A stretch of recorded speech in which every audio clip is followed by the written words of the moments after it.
Today on Better Than a Lecture, we're covering talking points and why you shouldn't use them. Talking points work in echo chambers, where everybody repeats the same thoughts back and forth to each other. Talking points don't really work in the real world because they rely on the listener believing one or a multitude of lies in order to agree with that talking point. Talking points also require a certain framing, a framing you have to accept and walk into for the talking points to work. Don't accept the framing or the lies. Feel free to reframe the discussion into one that's friendlier to reality. When faced with a talking point, take a couple of deep breaths, pull yourself out of the moment, and instead of replying instantly, take a minute to think about what exactly is being said in the talking point, and then deconstruct that talking point. For example, Democrats started the KKK, followed by statements or inferences, implications that today's Democrats are the Klan. That's a talking point. With just a few moments of thought on this topic, you can see why this talking point fails on many levels. The Democrats who started the KKK were Confederates. Remember? Lincoln was a Republican. All those Dixiecrats, Democrats, who were in the southern states, left the Union to start the Confederate States of America to stand up for their God-given right to own people as property. That's your Democrats. So the Klan was Democrats when it started.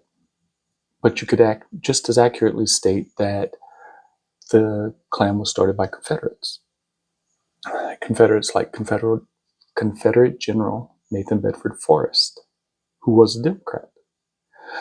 But he was also the first Grand Wizard of the Ku Klux Klan. So, Grand Wizard's like their club president. The Grand Wizard sounds spookier and more mystical, just like Grand Dragon and all the other titles in the Klan. So today's Democrats want to tear down the statues and monuments to these Confederate Democrats, these Confederate heroes like Nathan Bedford Forrest, who ran the KKK. Today's Republicans want to keep up those statues, those monuments, those memorials to the Klan. To the Confederacy, who started the Klan, who ran the Klan.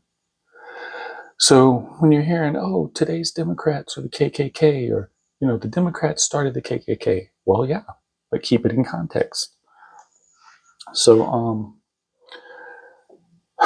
if today's Democrats are the KKK, then why do today's Republicans want to preserve all the heritage of slave owning, all the respect and idolize these Confederates who ran the KKK? So today's Republicans, they're the ones carrying Confederate flags to rallies, like the Unite the Right rally in Charlottesville, Virginia, a couple of years ago. Alongside those guys, those Republicans, with their Confederate flags, there were Republicans wearing KKK paraphernalia. There were guys with swastika flags. That was at the Unite the Right rally.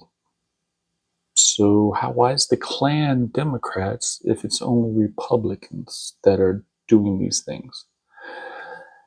Starting around 2018, we see the beginning of some Republican candidates running on white power, running as Nazis even. In North Carolina, Russell Walker, he ran for the North Carolina State House of Representatives. According to his website, he believes that Jews are not Semitic because they're the children of Satan. He's also known for such hits as "What's Wrong with Being a White Supremacist?" and "God is a Racist and a White Supremacist."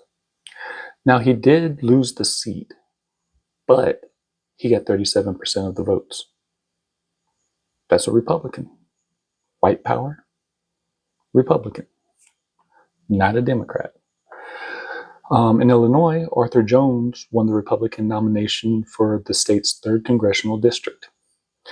During the race, Jones boasted of his membership in the American Nazi Party. Again, a Republican. So, looking back on the 2020 presidential debates, when asked if he would condemn white power groups in general, Donnie Trump told the Proud Boys to stand back and stand by.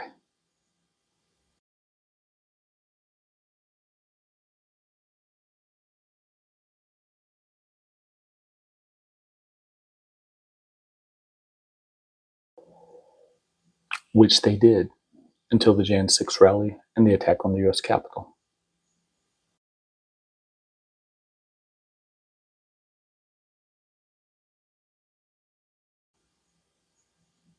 And this attack was with all the people who had shown up for the Stop the Steal, another talking point, the Stop the Steal rally.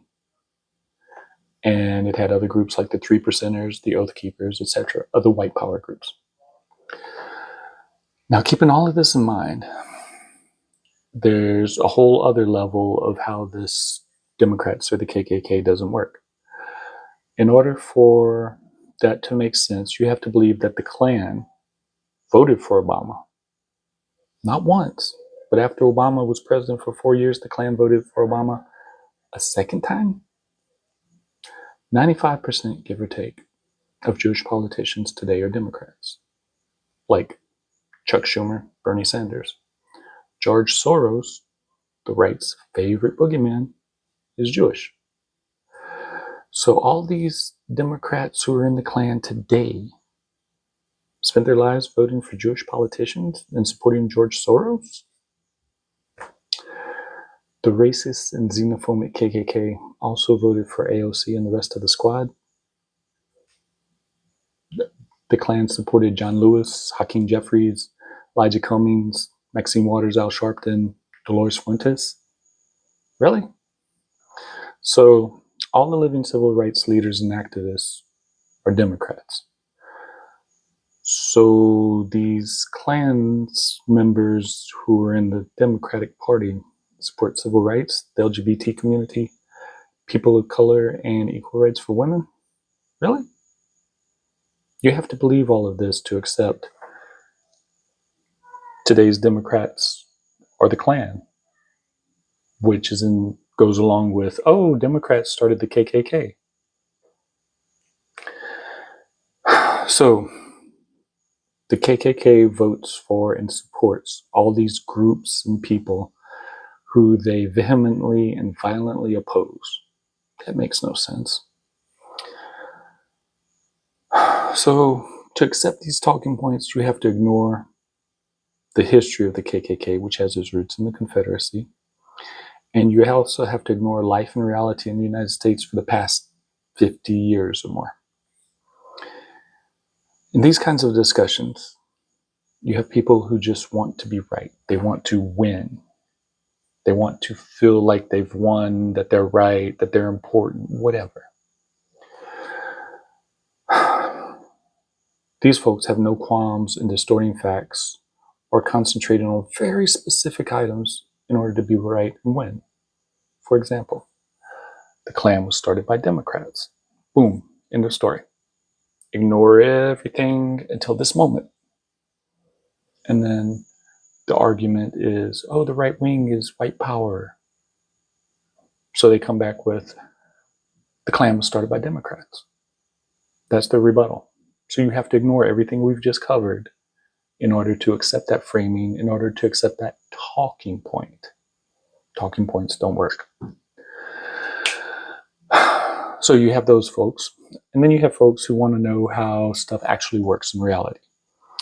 In which case, if you're one of those people and you're presented with contextually accurate and factual information, you change your opinions based on that information, not on what you've heard in a couple of 10-second sound bites or some random talking point.